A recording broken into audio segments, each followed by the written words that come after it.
हिमालयात शंकर माझे ध्यानस्थ बसले, तेव्हा गणू बाळते कैलासी खेळले.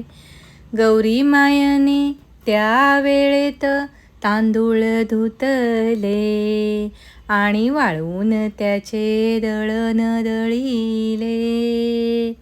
पांढऱ्या पिठाची पातेली भर उकड काढली, खोबरे गुळाचे सारण बनविले. पांढऱ्या पारीत अमृत तुल्य सारण भरिले आणि बुद्धिवर्धक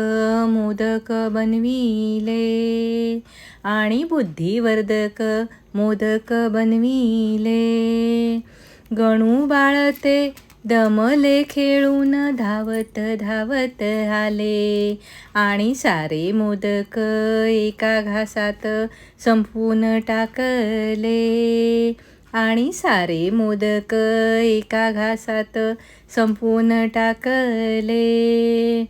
गौराई माझी खुश झाली मोठे पोट पाहुनी आणि गणू बाळ निजले मग चांदण्या